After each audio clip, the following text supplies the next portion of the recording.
You're kind of a famous guy now. Are you like, is this how that looks at your house? What do you mean? I don't know. Like you made a movie now since the last time we talked to everybody. And I did. And is this how you get through your day as a big famous director now? What, just screaming about scrolling? Screaming? Yeah. Absolutely, I do. Oh, the only things that changed is I've gotten more frustrated on a daily basis. Do not worry. But welcome to season 4, Tom. Oh my gosh, we're already on. Welcome to season 4, Pete. Yeah. This is exciting.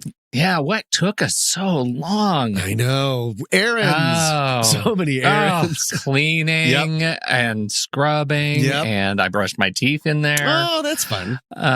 Yeah, no, it was good. Good times. I wanted to start by just asking you, have you learned anything about yourself in the time that we have been off since season 3? I have great news. I am anxiety free. This has been What's That Smell? See you next season. You and the laugh lines. Well done. Have I really learned something about myself? I think I miss this show.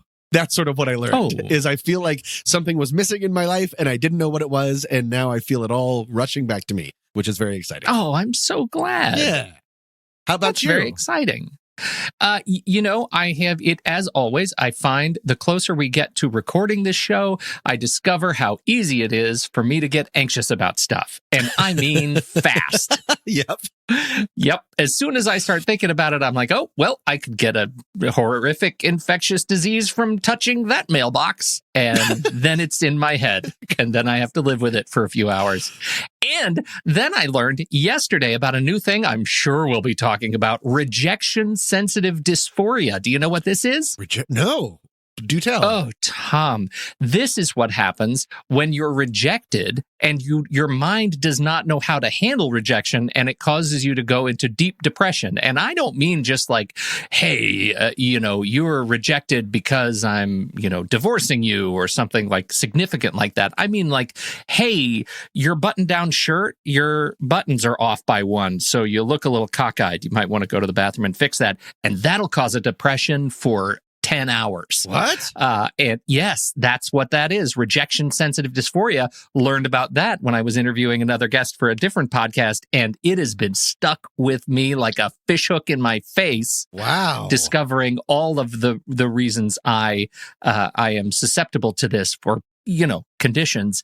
It's crazy and it's everywhere. I gotta be honest. I am hearing about this. I am so glad I don't have that, because I am the personification of a misbuttoned shirt. I feel like I'm walking through life tripping over my own feet, literally and figuratively. So if I had that, that would be rough. I would never come out of the bathroom. I'd just be buttoning. That's right.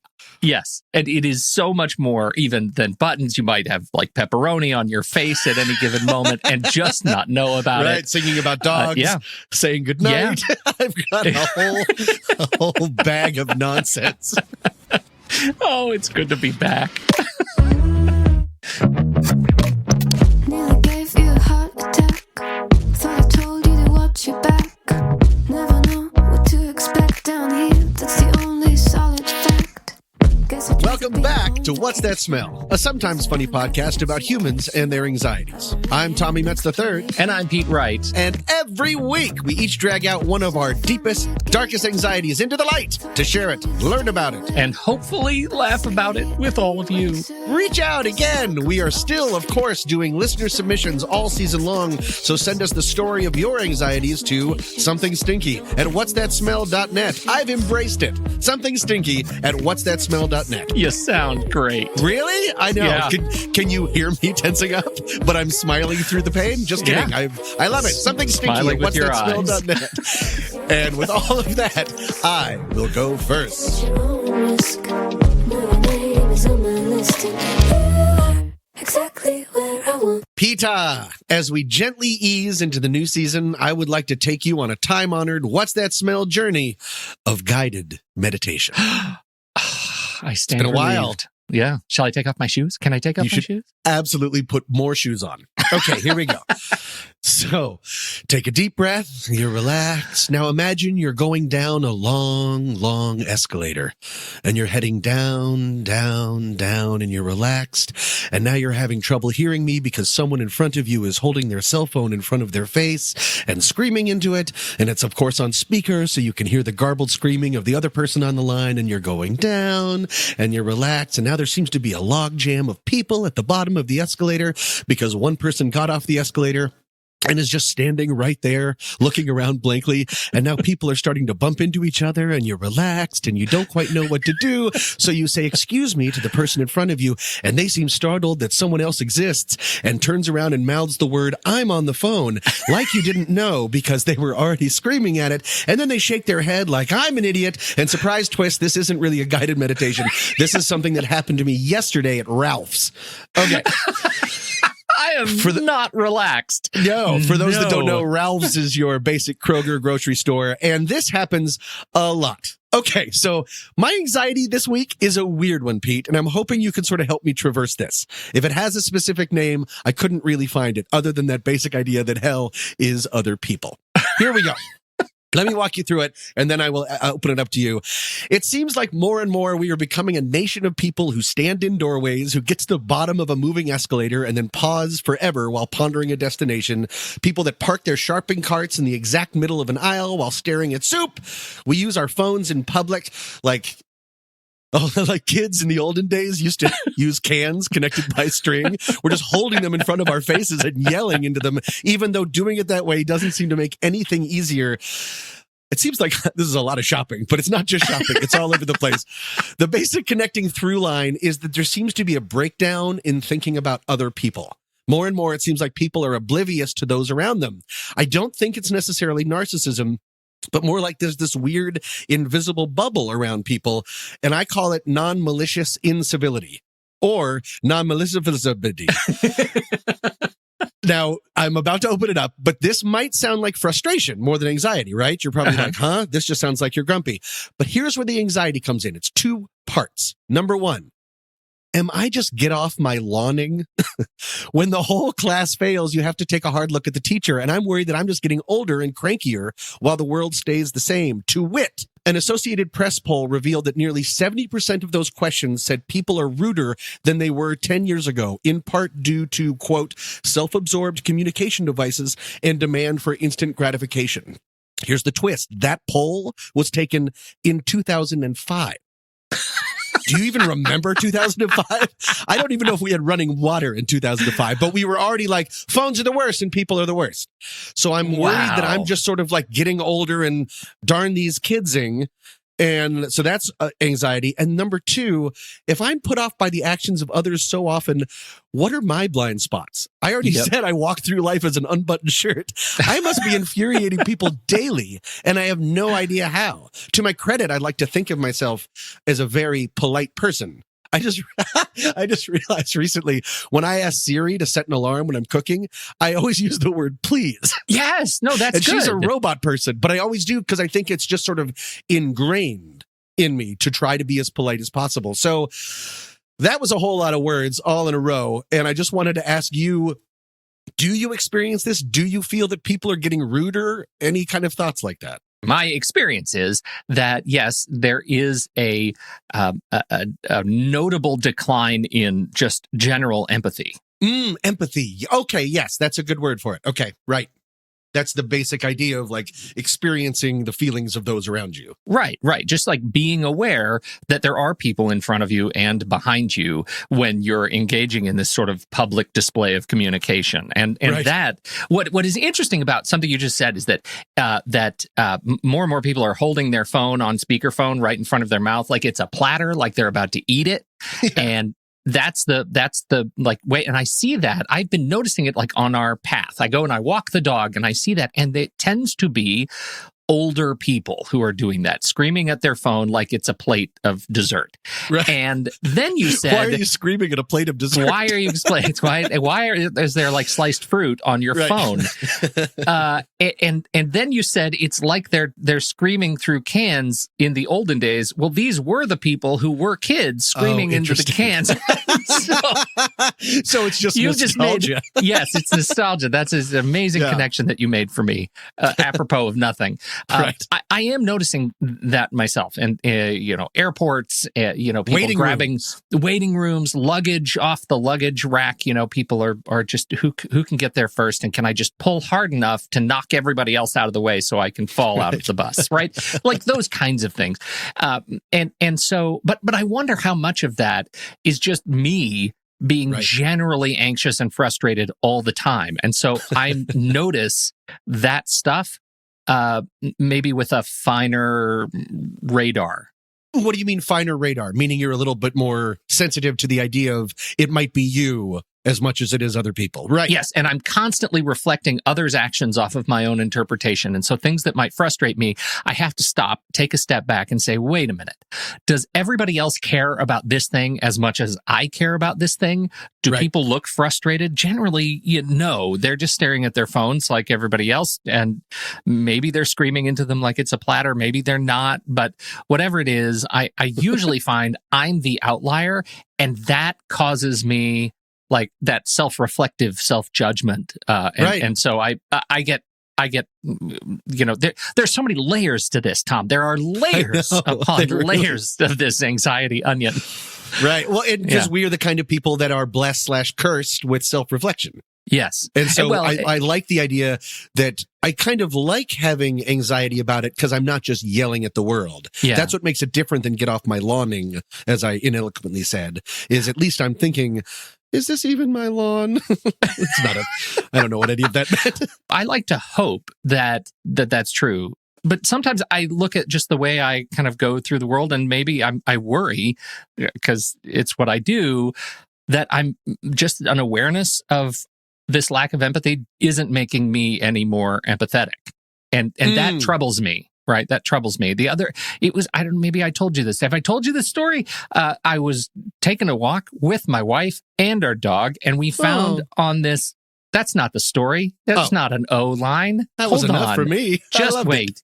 Fresh air. So we're taking a walk, and it's been raining, and the streets are kind of there. And we find a safe that is clearly, it's like a kid's safe, that has been clearly broken and bent and like it had been stolen. And there were stickers and pictures and things strewn all over the sidewalk. Oh. And I just walked over it. It was kind of in front of a house. And I immediately said, well, they'll pick it up. It's their house. And my wife said, we're picking it up. And we picked up every little bit of everything: soggy pictures, photos, notes,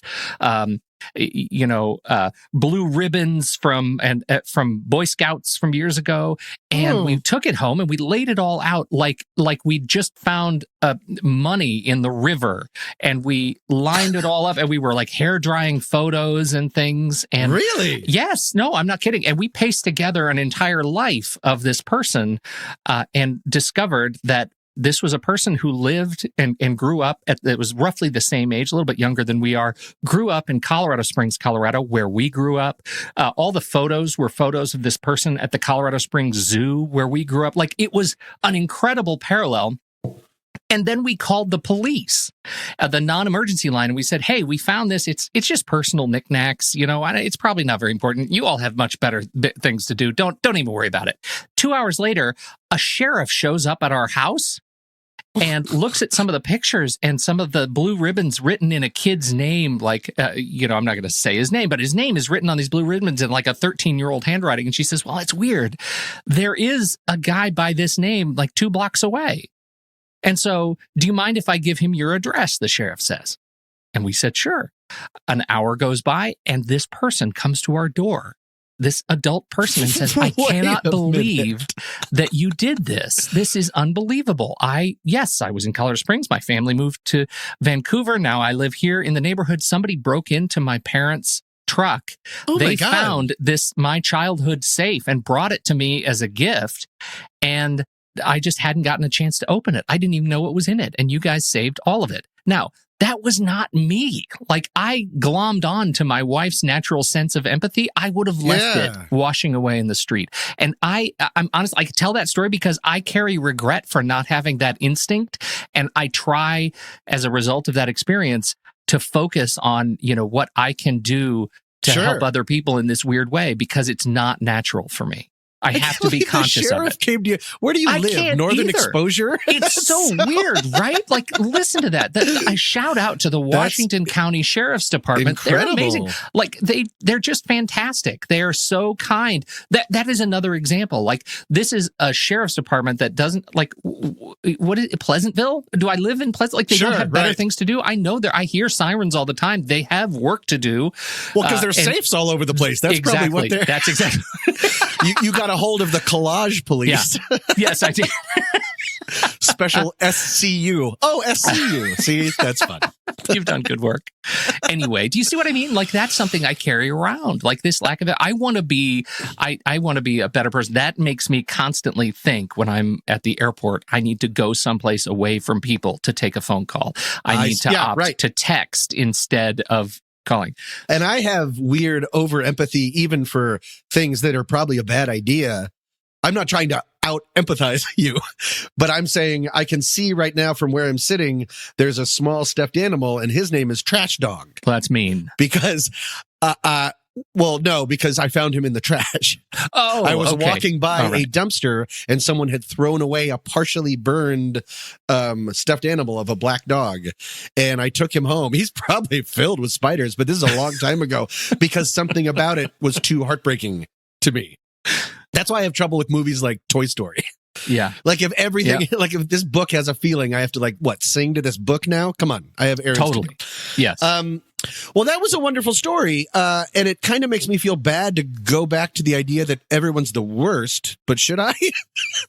That's most of my research was sort of a little less you live in Pleasantville kind of a thing. But okay, well, let's just put a pin in that there is one person who is better than both of us, and that's my wife. And then we can go back to the trash people that you want to talk about. Right. As I'm stepping over people experiencing homelessness to rescue a stuffed dog out of a dumpster. Great. Right? Tommy, you really did your thing. Well, something that you got into, the idea of it makes you self-reflective and really thinking about yourself, that really connects with something that I found in the blog The Cut. This is from Carl Rom. He wrote that the European Journal of Psychology in 2016 interviewed a whole bunch of people and gave them examples of rude behavior. And some were in the first person as if they, the people, the survey takers, were the offender, and others in the third person, meaning they were victims of said rude behavior. And the difference between the perceived harm was huge. That if they were in the role of the person doing the sort of rude behavior, the incivility was found to seem severely less serious, more due to the situation, and really isn't hurting anyone. But if there was a stranger doing it, it was really harmful. The other person is the worst. Couldn't blame it on the situation. Basically, and also that if their situation was, if the rude behavior was coming from their friends, that they were really less bothered by it. So to sum up, that was a lot of words again, but to sum up, the world isn't getting ruder. Our egos just make it seem that way. Strangers are ruder than friends, and certainly ruder than we are. And as the world shrinks, we see more strangers than we used to, so we see more rudeness too. So he says it's not an erosion of civilization, it's just strict math. There's more of us, we're around each other, and we think strangers are the worst while we're doing great. That doesn't necessarily make me feel a ton better, but at least that goes against the idea that everyone is getting worse, which I think is a little more scary. I think any of the isms falls right into that definition, right? Sexism and racism. And, I'm not a racist. Many of my friends are black, right? That's like, politicians are terrible unless you're a politician. You know what I mean? Like, that's not a crime because, all of us think that it's okay. And that's what you have to do to be in politics, right? Those are the kinds of like rationalizations that we internalize too easily, probably. And we don't have enough role models anymore. Well, that comes up. If it is real there are two experts about this kind of thing that did talk about if it's real, part of it is they blame the parents. Of course. Without proper guidance, each generation is destined to become ruder. This is by Suzanne M. Alexander, a relationship coach and marriage educator. She says that in current days, adults are so stressed trying to just keep up with daily life that they're more likely to be unintentionally rude. They're just too rushed to be polite. And when parents are stretched too thin, they don't take time or make time to teach their kids. Mm-hmm. And therefore the kids become jerks like the parents. Yeah. A lot of people like to blame parents. Well, and the problem is that then while the parents are capable of better behavior, the kids then are not, because they haven't been taught the better behavior. The parents, like, the excuse is, and I find this all the time, like, I'm just moving too quickly and I don't slow down to do something that I otherwise would, or I don't always put a napkin on my lap when I eat, and therefore my son ends up like licking the table when something falls. That's one of those little bits of behavior. That is a slippery slope. Come on. It totally is. It is one of those things. I forgot, like 6 years ago, I should have started this zealous effort to put a napkin on my lap and use it on my face. And I didn't. And now I have a table licker. Your house is just filled with wet tables and children's safes. Right. How do you get out the door?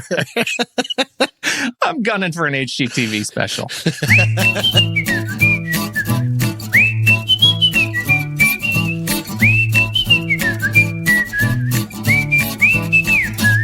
New segment, Tom. What? This year in anxiety. Put yourself back. The year is 944 CE. You're wandering the street, wondering if you should hit up that Mod Pizza for some hot pepperoni and pineapple, maybe with some happy jalapenos on top, and you think, ha, bloating. Now, let's say you're poor and wandering 10th century France. Sure, the pizza might be exactly the same, Tom, but the grain, you eat a lot of rye crust, which was a big grain back in the day. Okay. You might find yourself a touch anxious about a friendly little parasite that causes St. Anthony's fire, otherwise known as ergotism. Wasn't that a movie? Oh, I think it was St. Elmo's fire. Okay, go ahead. St. Elmo's fire is very different. I can see a new horizon. Sorry, go ahead. This one starts with red spots all over your skin, and they begin innocently enough until they start to burn. At first, a little, and then a lot, and it burns so much, in fact, that you start to hallucinate, Tom. There are documented reports that those suffering from St. Anthony's fire believe they were in a fight with the devil. Oh, no. I know, right? Don't worry, it doesn't last, because soon your extremities begin to rot and fall off. Toes, feet, whole legs. No worries. It wasn't just an isolated thing either. Reports indicate that in the year 944 CE, 40,000 people died from our friend St. Anthony's fire. You think you've got it bad, world. Jeez. You know what's the worst? The past. God. Ain't that the truth? And that's why I have our old friend Audible back with us. This Audible, show, it's been a long time. It's amazing. The show is sponsored by Audible, and the book I want to recommend today, oh, Tom, you are going to love it. Okay. It's called Viruses, Plagues, and History. Nope. Nope. Pass, and pass.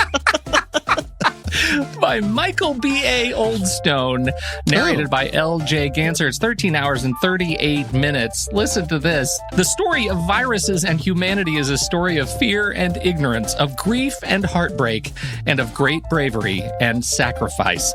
Oldstone tells all of these stories as he illuminates the history of the devastating diseases that have tormented humanity, focusing mostly on the most famous viruses. Oh, boy. What a hit parade.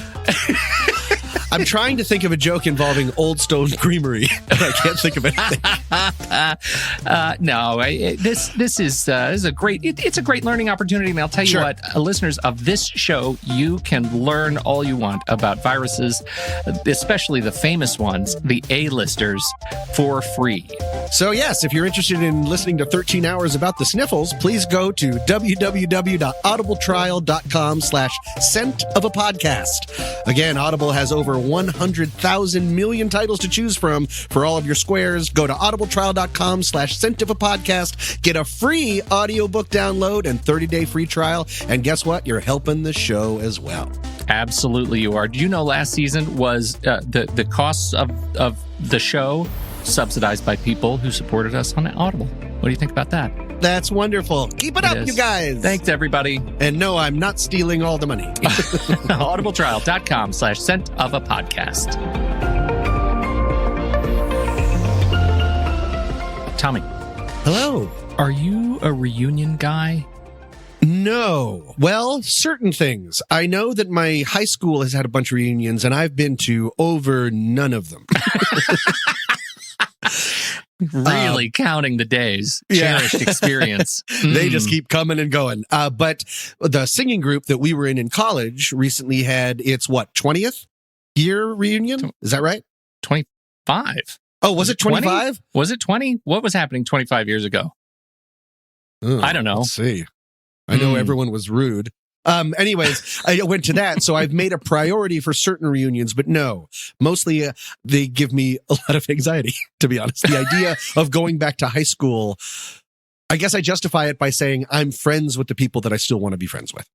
Ooh, from high I school. like that. So tell me what gives you anxiety about it. I don't know. Like I was sort of not myself yet in high school. I was a version of myself, but I think like sort of I like myself a lot better now, ironically. And I guess it would be sort of part performance art, part trying to show off. I don't know what the point is. Why do people go to high school reunions?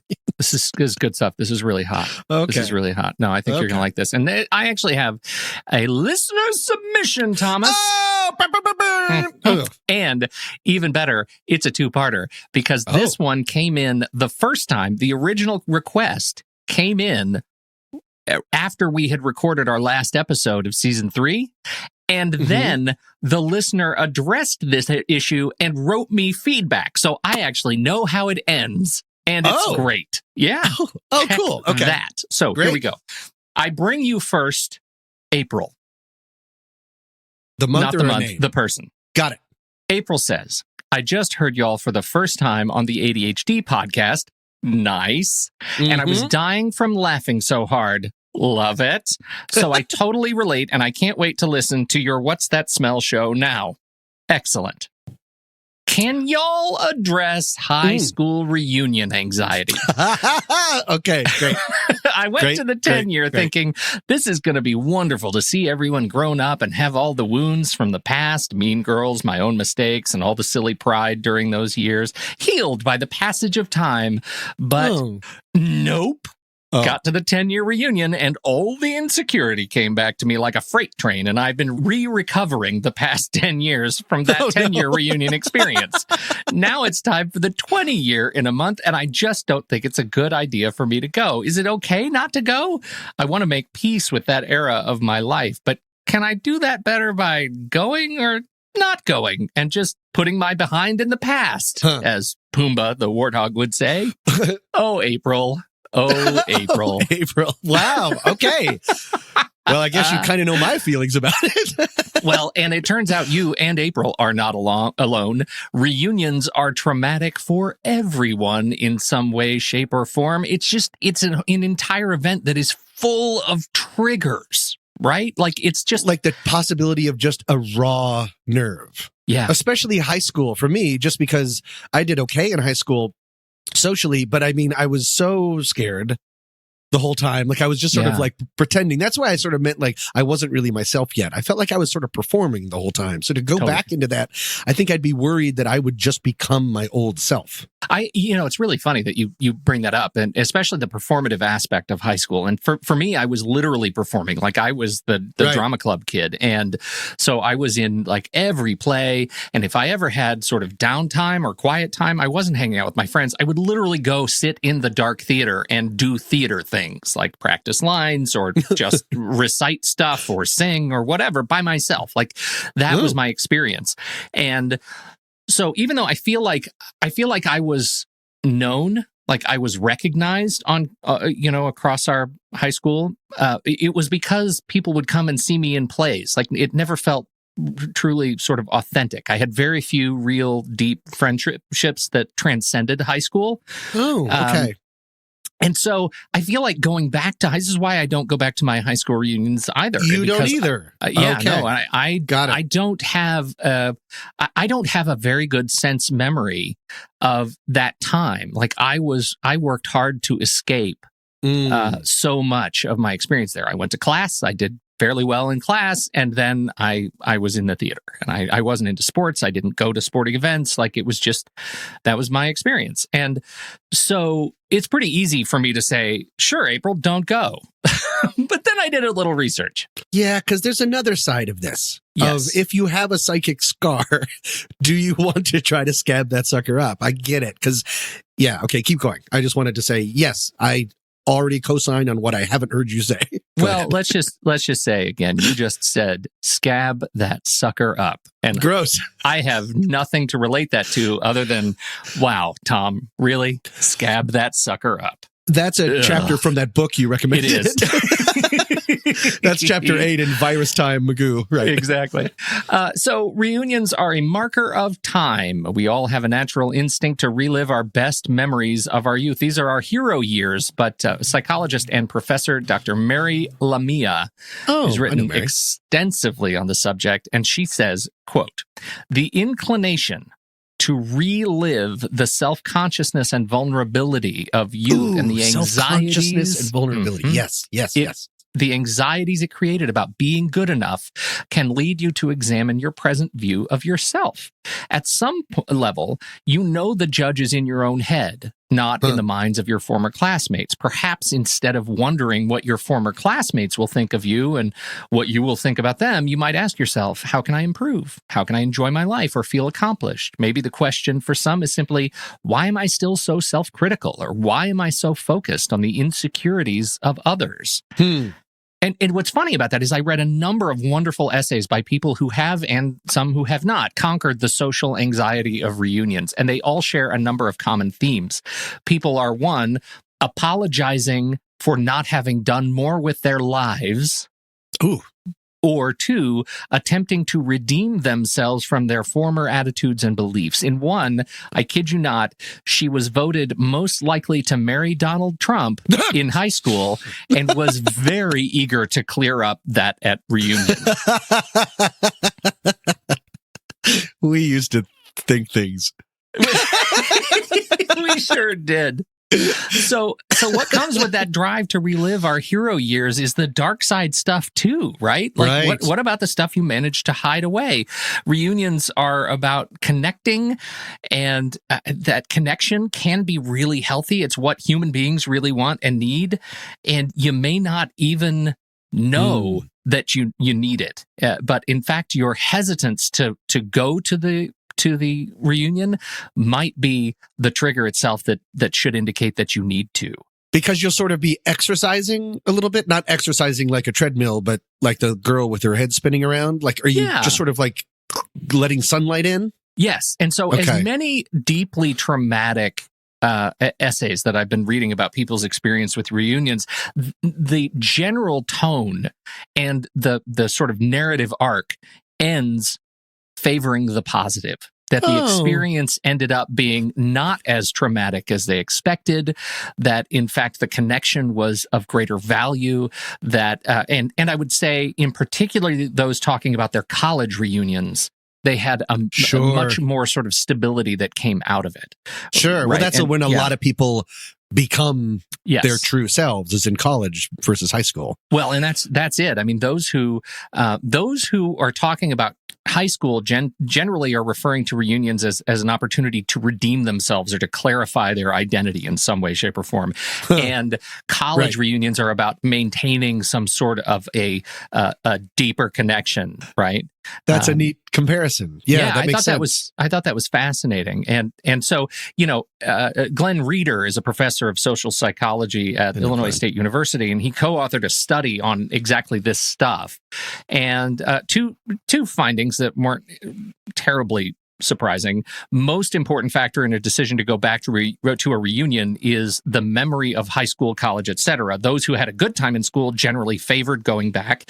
And when there's a disconnect between the high school experience and the post-school experience, there is conflict in desire to go back. You were great in high school, but work at a job that you feel like you have to justify to those who expected more from you. Sure. You likely won't want to return, right? The captain of the football team who ends up what's the stereotype? Ends up selling used cars, never left town, right? Those who peaked in high school are generally aware of that perception, and that causes them trouble. Yeah. Yeah. Huh. So, all of that is very interesting, but I thought I would share just a little bit from a resource that popped up in my research that surprised me, and that is that of Cindy Clamp.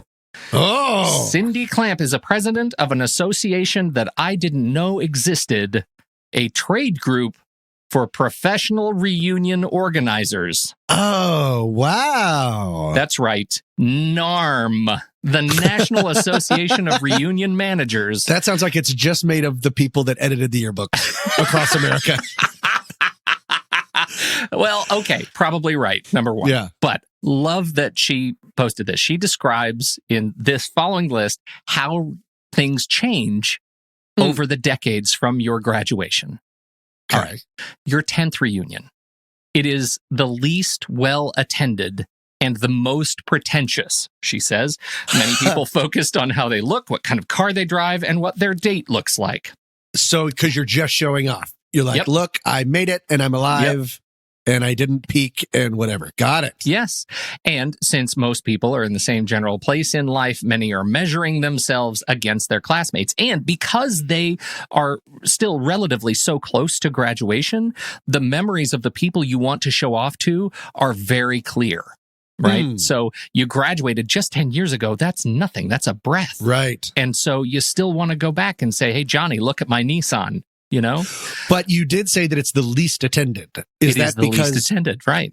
My guess for that is that you're waiting until you have even more to shine. Right. And then you learn some lessons. And that brings us to the 20th reunion. With more perspective and life experiences under their belts, classmates care much less about superficial success and are more earnestly curious about how people are doing in their families and careers. The 20-year is the most well-attended and a time when people's paths start to diversify. There's something very comforting about that. I think so too. And that's the thing. You see this as the peak, and it's the peak for, I guess, some kind of dark reasons. The 30th gets more interesting because people's lives are all over the board with divorces and career changes and kids of all ages, and classmates show greater confidence and fewer spouses and guests come along because people don't feel like they need someone by their side. Huh. Yeah. Oh, interesting. Interesting. Okay. 40th reunion. As retirement nears, people's lives start to resemble each other's once again. There's less drinking, more talking, conversations focusing on remember when. People find value in being around others they knew when they were younger because it makes them feel younger in the present. I like that. That's sweet. That's really nice. Sure. And then, of course, the 50th, the golden reunion, the second most well attended. Really? Right. Assuming everyone's still alive. Here we go. You just said it. There is a sense that this could be the last time you see these people. Mortality. Yep. Nailed Eesh. it. Plus, Yeah. people go because they are able to attend. Like the 40th, nostalgia is strong. Beyond the 50th, yeah. I don't want to stop I was just going to say, or their brains have gotten a little scrambled and they think they're back in high school. That's right. More letter jackets. Right. Beyond the 50th are much smaller reunions, and those who do attend are really just glad to be able to be there. Just Fair enough. relieved that they are still around. Sure. to go to the reunion. So that is a review of reunions, again, from Cindy Clamp, president of the National Association for Reunion Managers. And I think that's a I love having fascinating that survey. insight on it because I'm realizing as we're talking about this more and more, you started asking me, do you go? I started sweating and I just started laughing and saying, why does anyone ever go to these? But I don't even really know what I've been afraid of. Yeah. Like I've never Isn't that actually fascinating? visualized the experience. It was just no. Too raw, not worth it. But yeah, I mean, that brings up a lot of good things, especially with the 10, I still think is a bad idea. But after that, yeah, I get it. I get it's a bad idea. Yeah. Okay. No, I have convinced you of nothing. It's interesting, and I think that none of this is to say that whether you should or should not go. I don't go to my high school reunions, and even knowing this, I'm not planning on going to my, I don't know what's next, 30th. Ugh. What's that? Wood? That's my 30th is in. Okay. Ugh, coming too soon. Oh God. Ugh. Anyhow, I'm not planning on going, and it's not because it's not necessarily because of a deep-seated fear of lack of accomplishment. That's what I was feeling in, I'm sure for the 10th and maybe even a little bit under the 20th. But now I am established in life, and I am more comfortable in my identity, even though I live with anxiety. Like I don't feel like a great fear of that, but I just don't have those connections with people in high school. But like you said, I do go to our college group reunions, right? Those are important to me because those connections are very, very deep. And so for me to say I'm not a reunion guy is disingenuous. I'm very much a reunion guy. It's but it's so much more about the people who, and not the necessarily the school year, right? Which I didn't have a real connection to. There was one little caveat there that I ask as sort of a bonus question: is Facebook killing the reunion? What do you think? Oh, right, Facebook again. Yes. No. Yes. That's exactly how it shakes out. It turns out. Okay. For the younger generations, 10th, 20th, why would you go to your reunion? Right. When you know everything about all your peers. I know what they wore for Halloween, for goodness sake. That's right. But the older generations, older parents, grandparents are finding each other on Facebook once again, organizing and planning for the face-to-face reunions more aggressively than ever before. They are connecting, driving interest in reunions, and that is accelerating. Fascinating. All right. So I have some follow-up. What? Thankfully, April delightfully followed up. That's right. A little while ago, and she wrote to me. She said, "I cannot wait for your podcast to come back. It is seriously the best of all time." What? April? What are you, me in a wig? This is great. I don't know. She says, spoiler alert, I didn't go to the reunion. That's okay. I don't at all regret not going. Hooray! But here's the really good part. A few people actually messaged me and asked why. And I said some really awkward stuff in response. Like, I just have PTSD from high school and I don't know why. Or, it was just hard because I'm not good at sports or cheerleading, so now I'm sending my kids to magnets that don't have those things. I am. 3, I felt like an imposter in high school and everything except choir, theater, and AP English. Oh, now it's you in a wig. All right. 4, I said, I'm just not good at partying. Like, it really stresses me out, and I would rather be reading a book, especially one on Audible. You don't read on Audible. April, you are amazing. Thank you so much, April. Yes, I learned some things just talking about this and thinking through it and reading a whole bunch of experiences of reunions, and I deeply appreciate the opportunity to do so, prodded by your question, and I'm so glad that you followed up. And yeah, you don't regret not going. That's it. Yeah. I'm pro reunion choice. That's April, me. You scabbed that sucker up. Congratulations. You really scabbed it up. 'Cause you're chasing the hurricane, taking the name in vain. But God, it's such a shame. Thank you all so much for joining us for this What's That Smell reunion. We really appreciate it. Today's tune is Mind Play by Rosa. Coming up next week. How sad. It's just the sound of Yeah. crickets. Crickets shushing each other because even they don't want to be a part of it. Loneliness debating? Is that a thing? It is now. You look like a real asshole. That's his official opinion. You say you Until then, I'm Pete Wright. And I'm Tommy Metz III. Thank you so much for downloading. We will be back next week on What's That Smell? said you have to go, but now you kinda wanna stay. Kinda wanna stay. 'Cause you're chasing the hurricane.